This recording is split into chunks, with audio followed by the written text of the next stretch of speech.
Hello and welcome to FPL Neutral. Today we'll be looking at the best midfielders to buy in FPL in Game Week 3. It's been a tough start to the season for a lot of us, but I rolled my transfer last week like a lot of managers did. But this week we're in the market. We're going to make our first transfer, and I'm in the market for midfielders. So let's look at my opinion on the best midfielders to buy in FPL this week. So I'll start off with how I did in the last game week. So a quick glance through. I got 48 points, which is not great. It's still a red arrow, but still better than a lot of scores I'm seeing online. So let's look at what worked for me. I think Jao Pedro was the biggest plus. Like he massive haul of 15 points. He finally came good of the promise. I'm very happy that I went for him. And in Palmer's absence, I feel he took over that talisman role, right? So very happy with Jao Pedro Hall. Of course, I'll discuss my team more in detail in my team selection video later this week. This is just a quick run through. Salah came through with an assist in the dying seconds of the game for the winner in the 100th minute. So that's what Salah does. So twice in a row now he's done that. So very reliable captain always. Bruno Fernandes uh, missed the penalty. I think that was unlucky for a lot of us owners. He still got defensive contribution points, so he still came away with two. But what could have been, right? So he still did well, I will say, with Burnley at home upcoming. So happy to have him, and he could be my captain. So, and in the back line, you could see Pedro Porro came in for the injured Palmer as my first auto sub, and I got the bench jam. He got a surprising clean sheet at City, so 5 points there. Very happy with that. Lacroix as well, twice in a row now, defensive contributions, although he came away with only three because of the yellow card, but still he looks to be solid for the DEFCON points. Anderson as well came out with defensive contribution points. So very happy with those across the board. The disappointments in my team, Murillo, again, Nottingham Forest didn't keep the clean sheet. So at 5.5, he's not even getting close to the defensive contributions as we hoped. So that is a concern. Happy with the keepers. Could have played Dubravka over Sanchez and got the clean sheet, but Sanchez, I mean, Chelsea lost the clean sheet to a wonder goal from Paqueta, although it was Sanchez's mistake. But still, I feel Chelsea defense is good enough. Who else? Watkins once again blanked. It was again a disappointing performance from Villa. I think Villa they've not scored a single goal in the league yet. Uh, Watkins did get a chance, but not as much as what we'd like. At 9 million, of course, that is an area of concern. But I'm sure he's a great player. He's showed in the past why he's a great player, and I'm sure Villa will turn things around. It's a great manager as well. Reinders blank against Spurs was a tough fixture. He was playing a little deeper, but at 5.5, you can't really complain. He will trickle along with good points. Of course, my big differential, Jorginho Ruter, again, like Palmer, out of the blue, just didn't start the match. We don't know why and will he be back for next week, but that was quite a disappointing outcome because I was hoping he'll play that number 9, and Everton was a decent fixture to get returns, but Mark Giu had to come on for his one pointer. So there are concerns. You can see the two injured people in the substitutes, Palmer and Jorginho. So that's why I am in the market for another midfielder. So let's look at who we can buy. So before we start, there's a few points to consider in this video. So when you're looking at midfielders to buy or any transfer for that matter, I think you need to have a basic idea of what your chip strategy could be. And at this point, I know there are a lot of people thinking of wildcarding because the team may be in bad shape, and they'll uh, feel like a lot of their picks are not working, and should you be wildcarding? There are a lot of reasons why you shouldn't, I feel, in my opinion. Of course, if you really want to fix and there's too many fires to put out, you can choose to wildcard. But I just feel you can see the other points here. There is an international break coming up. There is the transfer window is still open. There is so many things that could move, and so many parts that, information that we could some transfers could have knock-on effects on some players and how their performances. So there's lots of information still yet that we should be getting before I feel we should be wildcarding. So I just feel we can put that away. Currently, in my own team, I'm looking at a wildcard in game week 10. I think there's a good fixture turnaround that happens then. So hopefully, I can get my team till then without too many issues. And then free hit is another thing you should be considering. I think at the moment I'm looking at free hit in game week 6 because I don't have Erling Haaland, and Haaland is playing Burnley at home on game week 6. So it looks like, and there is a few others. Arsenal are playing Newcastle, so things like that. So there are a few others you can get on and avoid due to a free hit 6. So let's look at. I will talk about that as well. And of course, the last point in this, there are midweek matches this week. Carabao Cup matches are happening. Conference League match of Crystal Palace is traveling far away for the Conference League match as well. So I would say don't make early transfers this week unless you're knowing that the player is going down in price and you really want to catch that. But I still feel there is value in holding on. There could be injuries coming up. So, all right. So now, before we go to who to buy, the best midfielders to buy, let's quickly go through who are you selling your midfield. So, I know I have a couple of players to sell, but let's look at some players that are being sold. So, Cole Palmer once again. So, I'm in this situation. He's a lot of money. He's 10.5, and he disappointed in the first game. And although Chelsea did really well, it was very disappointing to see him miss out. And uh, we got the information that the injury may not be as serious as was once feared. But I still feel Chelsea will probably keep him away from game week 3. They wouldn't want to send him to England for during the international break. They'll want him to get the rest. So I feel he is a sell depending on the press conferences later. Of course, if they say if Palmer will start in game week 3, then you can hold on. But I still feel it's a sell. The next Saka, I think, is a definite sell. I think information has again come out that he's out for at least 3 to 4 weeks. That could be at least again 3 to 4 game weeks, and that price there's no point holding on. So you can definitely sell for me. And again, unlucky as he got only the one goal in the final win and had to go off injured. But yeah, so definite sell there. Florian Wirtz, I think he's been quite disappointing. A lot of people went there. He's the record signing. He's dropped in price as well. He's down to 8.4 now. And with a very difficult fixture, Arsenal at home up next, right? So I'm personally, I feel, and I'm not saying I'm vindicated in not going with Words, but I was definitely scared of Words, because not just because of the ownership and because of how scary that Liverpool attack is and how good a player he is, but that's all remains true, right? He's still a great player. Liverpool are still a great team. They are playing Burnley in game week 4. Uh, I feel I wouldn't want to sell him, but of course, if you feel like you don't have a lot of other issues and you can take on Words, because at least the fixture this week is that maybe you can free hit in game week 4 and get him for that game Burnley fixture. So there are options. So, and then Morgan Rogers, again part of the Villa disappointment, just like Watkins. He did get one chance in the game, but again, Villa overall were quite toothless, and they're not, as I said, they're not even scored a goal. But they do have the fixtures. They have, like, in the next 4 fixtures, they play two of the promoted teams as well. Crystal Palace at home this week is not a bad fixture because they're facing. I mean, they're coming back from going away in Europe, so I wouldn't sell Rogers, but if you're looking to jump on to any of the other options that we're going to be discussing today, and you feel it's a good entry point, the only way you can make money is through Rogers, I would fine. I understand that. Mamouche, in the end, I think a lot of people made the mistake of going there in the game week 1. Pep Roulette hit them, and he did start the second game. He did have the chances actually, but I just feel the starts are too risky for him to go there. And others who are being sold, of course, Gordon is suspended. You can sell them. I'm seeing people selling Bruno Fernandes. That's ridiculous. He's playing Burnley next, and he's a captaincy shout. And I know he's been playing deep, but I would definitely not sell there. So now let's move on to who are you buying. So the best midfielders to buy. According to me, this is not in any particular rank or any order. This is just a midfielder that I'm discussing, and for all of them, I'm discussing a set of pros and a cons as well. So I'm not making the decision for you. Of course, you have to you look at the data and you just take the call for yourself. Now, let's start off with Manchester United midfielders. I think they played well against Arsenal. They didn't get the result. They were great in the first half. I would say they created a lot of chances against Fulham, but second half was not as great, and I think, was a deserved draw there.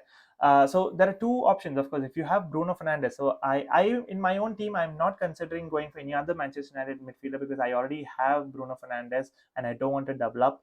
And Bruno Fernandes himself is, you can go there as a Cole Palmer replacement or a Saka replacement, but you can look at cheaper options in the two new stars in the team, Cunha and Mbeumo.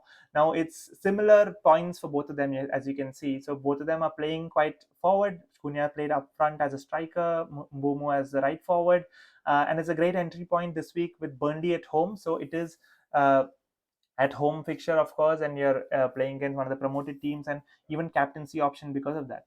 So you, if you don't want to go Salah because Salah's playing against Arsenal, I think you can do Cunha or Mbeumo or even Bruno for that matter. Now both of them were FPL legends from last season. Both of them were brilliant. For my own team, I remember. So FPL proven, Premier League proven, and both are nailed, and they've been playing 90 minutes in both the games so far. And now, what are the cons for going to one of Cunha or Mbeumo? They don't have penalties because Bruno, although he did miss, I still feel Bruno will continue to be on penalties. Both of them didn't really get too close to getting defensive contribution points, so maybe they can spike one in some game, of course. And the main thing, Manchester United haven't really hit the form yet, right? Like they haven't really scored freely, and it is. And after the Burnley at home fixture, you can see that the other fixtures are a little tricky. City away, Chelsea at home. You have Brentford away. You do have the Sunderland at home later, of course, but then right after that it's Liverpool away. So the fixtures are a little tricky. So I don't think I will go there because I already have Bruno, but you can definitely go there for this week. Now, next up is the top scoring player after yesterday, I believe, in Antoine Semenyo of Bournemouth. He got 2 goals in the game week 1 and an assist in game week 2. He missed like a very close range chance, hit the bar as well in the second game. So he could have come away with another haul in the game week 2. So you can see he's in form guy. Bournemouth are a good attacking team. He has good underlying data that is mostly his data is mostly goal threat, right? Because he takes a lot of shots. He had ridiculous number of shots last season. So but he wasn't the best of finishers, but with those number of shots being taken, and looks like he's improving himself as a player this year, I think he will come away with good goal threat. And the fixtures are decent. You can see Spurs away in game week 3 because Spurs look like a much improved defense. It might be a little tricky, but after that, Brighton at home, Newcastle, Leeds, Fulham, Palace, Forest. So all those are decent fixtures. Again, Semenyo plays 90 minutes. Now the issue is that like I am considering a free hit in game week 6. The Leeds away fixture you can see in the ticker over there is the money fixture, right? That's the big fixture where you'd expect them to get the most points. And but if that is in a free hit, so I feel less confident about going for Semenyo now, and I feel I can just go for him during the free hit in and get him against Leeds. And because he's not on penalties at the moment, because I feel uh, Clivert is back, and Clivert was the first choice penalty taker, right? So that's Semenyo. I'm definitely considering him. He's already risen twice in price in 7.2 now. Now let's move on to another player who I really like is Ismaila Sarr of Crystal Palace. Again, let's look at the pros and cons, right? So the great underlying numbers for Sarr, even last year he had fantastic underlying numbers, although it was a little frustrating at times because he couldn't finish some of those chances, but he's still somebody who gets a lot of chances in the team, right? So even he scored a goal in game week 2 as well, so he is in form. And now Palace have good fixtures, as I said, especially if on free hit in game week 6, because in game week 6 Palace play Liverpool. Now, if you're playing a free hit in that week, if you take it, otherwise it's Villa, Sunderland, West Ham, Everton, Bournemouth as a 5, which looks like a great set of fixtures. I know Aston Villa away has given us a red fixture in by FPL, but I feel it's still an okay fixture to start. And after the Sunderland and West Ham look like prime fixtures for Sarr to get there. And at 6.5, he's cheap enough to definitely cheaper than the other Palace attack options like Mateta uh, and he's nailed in that front three. He gets 90 minutes in that front three. So now, what are the cons for Sarr? European congestion, right? They're in the Conference League this time. They had to play 2 qualifying rounds last week and this week as well. They'll be playing on Thursday night. And going forward, they will be having European matches. So it's not a very deep squad, Crystal Palace. So I think the fatigue might and rotation might kick in for them. So that is definitely a concern. No penalties, as I said, like Mateta looks to be the first choice penalty taker. And the loss of Eze, right? Like the biggest creative threat in that team was Eberechi Eze, who's moved to Arsenal now. So I think they could affect the team. Although they did play with Eze last week and they still create a lot of chances. I do rate the manager quite well, and like I think they will still create. And Sarr is still a good option for sure.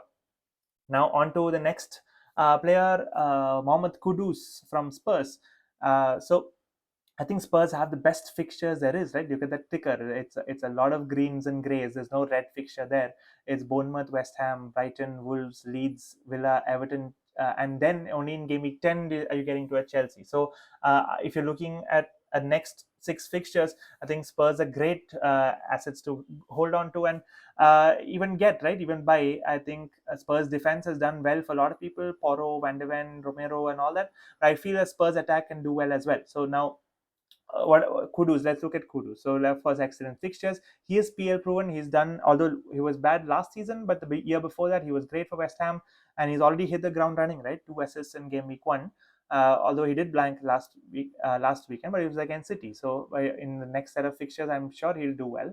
And Spurs are expected to sign people by the end of the transfer window, right? Of course, they did lose out on some targets, but if they get Semenyo, if they get, they're looking at a couple of other attacking options. So I think generally the team will do better.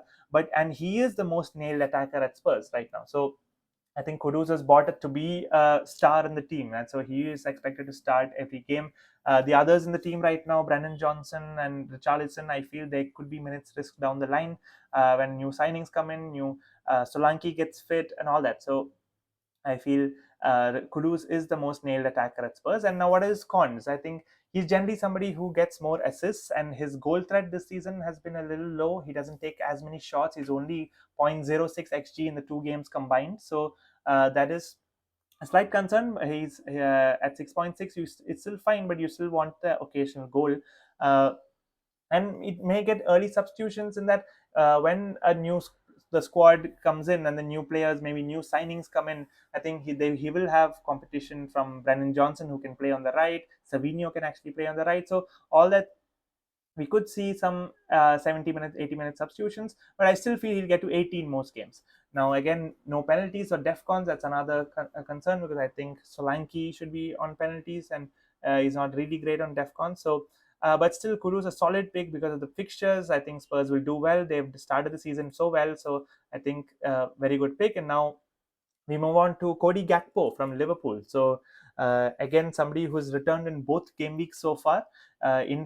In form that way, Liverpool have been scoring quite freely, although and Gakpo has been part of it. I think he's playing for the best attacking team, and he is the cheapest of those Liverpool attackers, right? When you consider Salah, Wirtz, Ekitike, and Gakpo at 7.5, he is the cheapest route into that attack, and seems to be clinical. He comes in from that left wing. He takes those shots. He gets the assists.